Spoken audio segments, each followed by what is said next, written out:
So they allow them to come as they are, but they don't let them get stuck as they are. Where they can become self-sufficient. TBCH accepts people where they are in the moment and equips them, builds them up over time to where they can be on their own and set the path for correction in their life. We are very honored to have you, and we'd like to share what you guys do with our friends, our clients, people that are in our audience for Facebook and YouTube. So David, tell us more about yourself, what you do at Texas Baptist. Okay, well, thank you again for having me this morning. So I'm the Director of Development for the Texas Baptist Children's Home. And the Texas Baptist Children's Home, that we serve single moms and their kids. Mm-hmm. For the people who aren't in Round Rock, the Texas Baptist Children's Home is in the heart of Round Rock. It's a 112-acre campus. And it's funny because it's the biggest place everybody misses and doesn't see, but it blends in well with the community, I must say. Yeah. It's amazing. It's amazing. But you know, so and I've been a part of the children's home since 1987. Wow. So I was a resident of TBCH from 1987 to 1993. Mm-hmm. That was back when the program was primarily voluntary placement of children into the children's home. Okay. So parents would voluntarily place their children in there. And I completely know why my mom placed me there. She was really trying to save me from me. Okay. You know, I didn't have any accountability at home because she was working, 24/7, 5 days a week. My father was an alcoholic and violent, abusive towards me and both of my sisters. And so, I had a mentality at that time in my life that there was nothing anybody was going to do to me that was worse than anything I'd already been through. And so she decided that the best place for me was Texas Baptist Children's Home. So went there in 1987. And I spent time with I met some house parents. And those house parents really, really changed my life because, I didn't have a good example of what a dad was supposed to look like, a husband, and then how I was supposed to treat my wife because my dad had also been abusive to my mom. Yeah. And so they really taught me those things. They wouldn't let me quit anything. I mean, they're still a part of my life actually today. I mean, I call them at least, once a month still. But as time has gone on, that ministry has transitioned. What people didn't understand kind of when we were more focused on voluntary placements in the children's home was the effect it would have on kids. And just for example, and if I'm oversharing, let me know. I don't want to. No, you're not. I'm thoroughly enjoying this. Yeah. Okay. So, when a kid is voluntarily placed, so every quarter we have these things called plan of service meetings. And we sit down and it's kind of a list of goals for things for the kids to work on. And, so I sat down every quarter for 6 years thinking I had done enough to go home. And so no matter what the situation is for a kid, no matter how abusive, ugly it is at home, it's still your normal. It's still what's normal to you. So in your mind, you kind of start thinking, why am I not good enough to be a part of my family? And so as we've gone on, now I came back and I served as a house parent at the children's home in that program for 10 years, from 2000 to 2010 with my wife. And so we were house parents, which meant we were on duty for 20 days a month, off duty for 10, and we were on 24/7. So, and it's funny because if you come to my house on Sundays, we have not been house parents for 10 years, but my guys that we served at the children's home still come over to our house on Sundays, and they're still very much a part of our life. But it was actually conversations with them that really helped me understand, there was something missing when we separated the mothers from the children or the family from the children. And it was like, we can do this better. So the family care program that is what we primarily are now, that started around, I believe, 1978. And it started because a resident, now, so the children's home started in 1950, so it's been around for a long, long time. So there was a young lady who was there in the 60s who came back. She had 2 children, and she came back to the person who was the executive director at the time. And she came to him and said, I don't want to place my kids, but I can't afford to take care of them, and I can't leave them at home alone. And so Mr. Wright, who is, if you know anything about Round Rock, that's one of the most revered men in Round Rock. He's helped start the YMCA. I mean, he was our executive director. This guy is interwoven into the history of Round Rock. Wow. In his wisdom, he said, okay, we can't have this where we're separating somebody who wants to be with their kids from their children. So he opened up 2 cottages on the campus to bring in her and her children, and then start bringing in single moms and their kids. That has ballooned into, we have 17 cottages. We have the capability to hold, I believe it's up to 57 mothers and 110 children on our campus. We also have our Gracewood campus in Houston. We have the Starry program, and the Starry program is a counseling program plus fostering program. So if somebody wanted to come in and become a foster parent, they could go through them and get trained. And then we also have Miracle Farm in Houston, and Miracle Farm is a horse program for still at-risk kids. Now, these kids have usually been through the system at some point.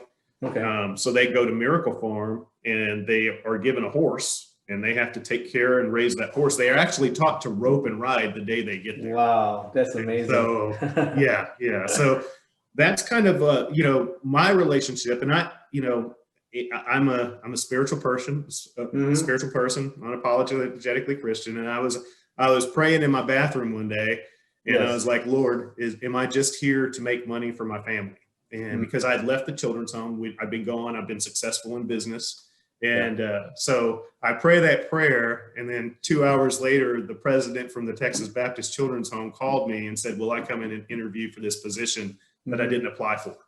So I was like, so it was very clear to me that it was time to come back and do more for the children's home. Yes, wonderful, wonderful. So just now you mentioned a little bit about what the environment is like at Texas Baptist Children's Home. Can you describe a little bit about the facility, the programs that are going on in there, and how these are helping the at-risk women and children?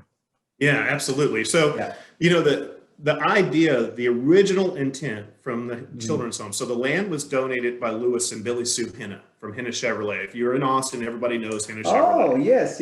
And, absolutely, And so their mansion is right across the street from the children's home. Oh, I did not realize that. Being in real estate, this is the first time I found out about it. Okay. Yeah, and so they had 112 acres of farmland. The children's home used to back up to this place called Trinity Lutheran Children's Home. Oh, okay. And their son, Lewis Henna, who is now the person that runs Henna Chevrolet, he used to bring all the kids from that that children's home over to his property and play with them. And of course, Mrs. Henna fell in love with all those kids and wanted to adopt all of them, and they were like, her husband, Mr. Henna Sr., he was like, well, we got to do something. I can't have you adopting every kid that comes through the door. And so they donated that land, the 112 acres across the street for them, to the Baptist General Convention of Texas. So in the reason being is Mr. Henna was on the Texas Youth Commission Board. And so he would travel the state of Texas, seeing these different children's homes around Texas, and see that they were facilities. They weren't homes. Okay. Yeah. And so his idea was, you know what, we're going to make I want a place that's going to be a home for kids. And so if you go to the children's home and you see these beautiful white stone houses that are on the campus. And those houses, if you walk in the door, and when we're done, just have me send you, I have a link that will give you kind of a video tour that will let you see the inside of some of those cottages as well.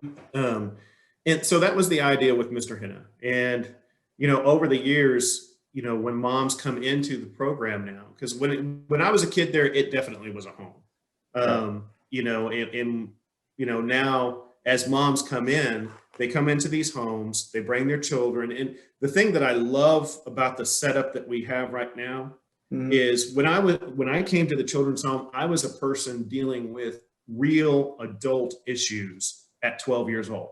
And these kids are coming in with their moms and they're doing the work. The moms are doing the work. The kids are getting to be kids.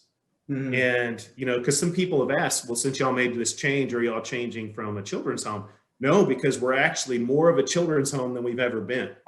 And in the way I see it, having moms do the work, they come into the program through our First Steps program. So they'll come into a cottage or to one of the cottages on the back side of the campus. And those cottages house, I believe, up to 5-6 families at a time. No, actually, I believe 7 families at a time. So it's a big group environment, right? But as they come in and show that they're willing to work the program, and then especially in this first part, they have to save 30% of their income. They have to attend counseling.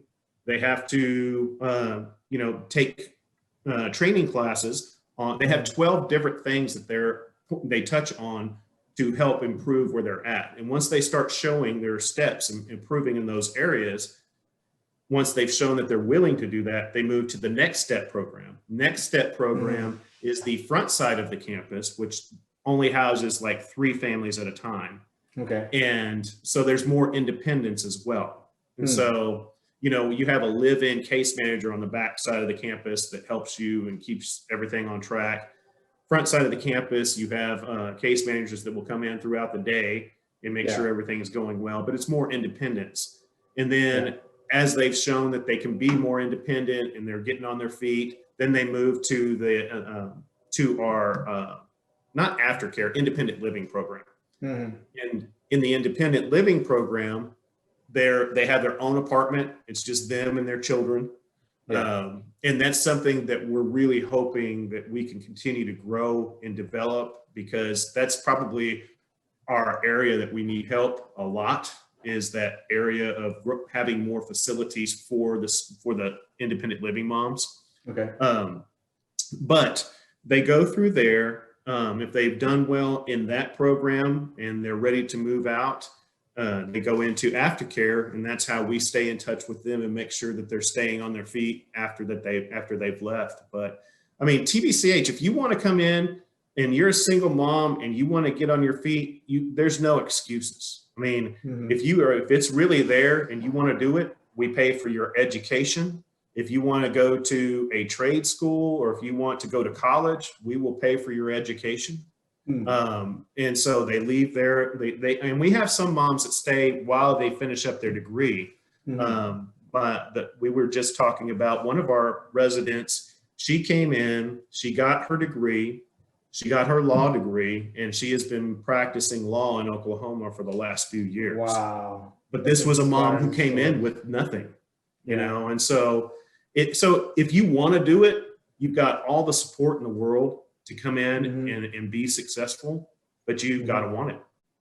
Here we are. I'm sure a lot of our audience are probably asking, you know, how we can help. Can you share a little bit about how, you know, folks from, you know, different backgrounds or whatever can contribute to this cause, if you will? Absolutely. So we call them the 3 T's: your time, talent, and your treasure. And, you know, your time, if you just want to come in and, you know, just serve somehow. We have a group of men that come in and they just paint for us, and they just go around the campus and they paint. And sometimes there's just people that have time to do something, and they, you know, it could be yard work, it could be something simple like that. Maybe you have a talent. You know, maybe you're somebody that's really good with architecture or law. I mean, last year for our training program, we had a lawyer from here in Round Rock, a family case lawyer, And she came in and shared with our moms what the legal system was going to be like for them if they were going through a divorce, or how to protect themselves. And then she even offered her services to one of our moms who was going through a really tough time. So she was giving her talent, Wow. you know, and so she was sacrificing that talent in that time. And then there's the treasure, and that's financially, you know, you know, and I go between these different areas pretty often, because I met up with a young lady last week. Oh, I guess it was 2 weeks ago. And she was on the Martha Stewart show. She was Oh, wow. yeah, so she's one of the top bakers. She does pastries and desserts, and she's one of the top people in the country. And so she was trying to figure out how she could donate money to the children's home.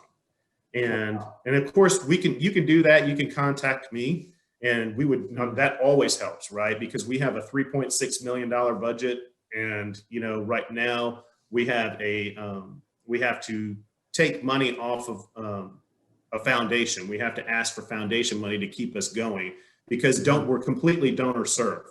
So there's no state money involved in what we do. It's all donations between businesses, churches, and individuals. So financially it's always a huge help. But sometimes that's not your biggest gift. Sometimes your biggest gift, like for this lady that was the pastry chef, she started sharing with me about her story, because I shared mine. And I was like, this is how I'm involved with the children's home. Yeah. And she said, it's amazing to me that you can just share that so openly. And so we talked, and then she started sharing her story.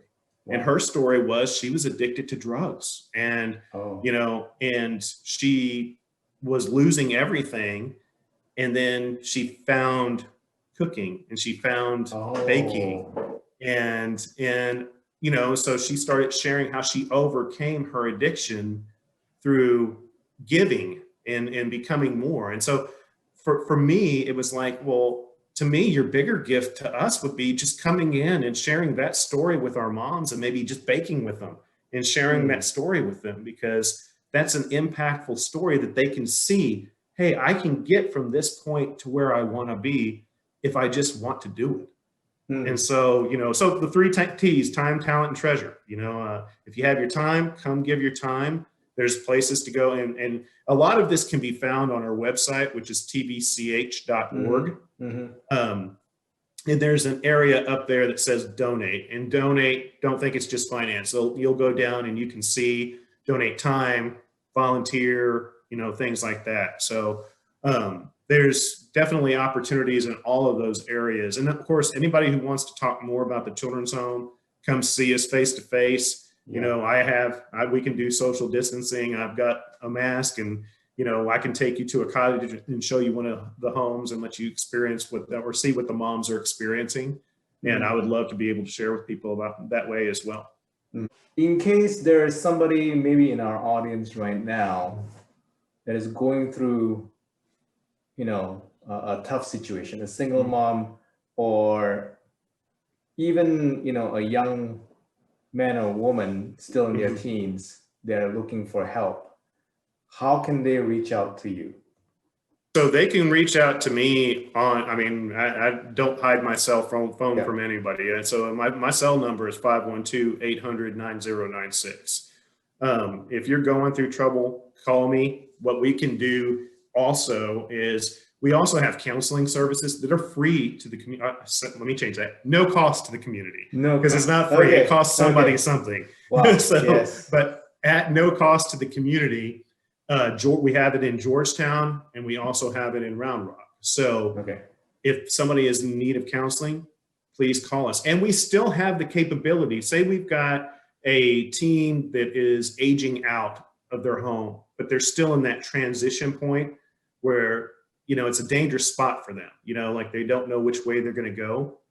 We still will have those conversations. And if they're a fit, and they're, you know, if they're really motivated to get from point A to point B, we still have places that we can give them on campus so that they can get on their feet as well. So that hasn't completely changed when it comes to helping just individual teenagers as well.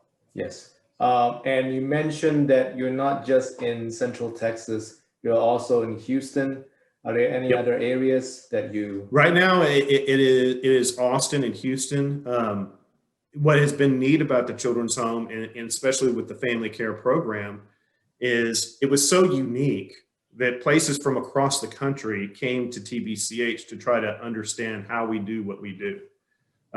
Because most people will either take the moms in or the children, but not necessarily everybody at once, because that can be a big challenge. But it's become a well-oiled machine over there when it comes to getting Yeah. people on their feet. But Yeah. I personally believe, and my goal in coming back to the children's home is to share this story with everybody and let the Lord take this place where he wants to take it. And because, we are in Houston, we are not children's homes, actual children's homes, like we used to be, like the Mhm. placing children individually. Yeah. Those children's homes, they were very territorial. So you have children's homes that are still those official children's homes that take individual kids. And so we would never step on each other's toes as agencies because we didn't want to hurt anybody by trying to expand our ministry. Now, with TBCH, I believe we could expand because we're unique in what we do now. We're not doing, the placement of children individually anymore. So we're not a threat to any of these other organizations. We're not competing because it's not a competition. Yeah. So your approach is actually very holistic. Yeah, absolutely. To Absolutely. Yeah. And is there, I guess, if somebody were to thinking about seeking help, is there some kind of criteria they have to meet to be able to become part of? So I think the biggest, and it's always on a case-by-case basis, right? The biggest risks that we try to avoid are people who have been the violent side of the equation. Okay. Because we don't want to endanger anybody else. But that's one of those things that that could have been 20 years ago, and they've been trying to open that, and we have that conversation and see where they're at now. And we try to give people a chance, regardless, but that's one of the biggest things. Like we take people who are in recovery, that moms that are trying to recover and come out of addiction. We'll bring in moms who are in recovery. We definitely take moms that are coming out of abusive relationships. We have a lot of young mothers who, maybe pregnant early and didn't have the parenting skills. So me and my wife also served in the family care program as family life coordinators. Yes. And my wife is like the child whisperer. Like she's ridiculous. And so we had this very young mom who came in one time, and her kids, she had 4 boys, and it was a fight to get those boys to go to bed every night. Literally they fought her to go to bed. And so boys I don't know. Boys, right? Yeah. And I don't know what my wife did to get this to happen, but she walks in, you hear this screaming, yelling and stuff, and then all of a sudden it's quiet. And then the kids are in bed, and it was like, you will go to sleep. And they just went in and go to sleep. And, She has but a that special was, touch. Yeah. And it was one of those things that she was able to teach that mom how to do something like that, just to be able to get her kids into bed. And it's like little steps that were, and it can be that kind of step that just starts, once people get momentum going in their life, you never know how far they can go. Yeah. It's just sometimes you just don't have the momentum yet, and you need somebody to give you a little push. Yes. Yeah. Well, thank you so much, David. I really learned a lot from this talk with you, and I really appreciate you sharing your heart out. And so I just want to encourage anyone in our audience, if you're able to help, time, talent, and treasure, right? Did I get that right? Yep. All right. You got it. Or all of them together, if you're able to. Please reach out to David. I'm going to provide his contact info in this post, and also for those of you that are struggling and you absolutely have no other resources to go to, please consider Texas Baptist Children's Home as a possible resource. And David has offered his contact. So there we go. So I hope this session has been beneficial to a lot of you. And yep, as a owner of Austin 101 Realty, just want to say that everyone deserves a home. And Texas Baptist Children's Home is one of those places where if you're struggling, you can find a home. Maybe it's temporary, or maybe it's longer than temporary, but it's a home for those who are struggling. And as you see David's story about overcoming that struggle, then you can also turn around and help those who are struggling. So I want to thank you, David, for that inspiring story. No, thank you for letting me share. Thank you. Yeah, almost brought me to tears. And so with this, I want to end our interview, and thank you so much for your time, and have a wonderful day. You do the same. Thank you, sir.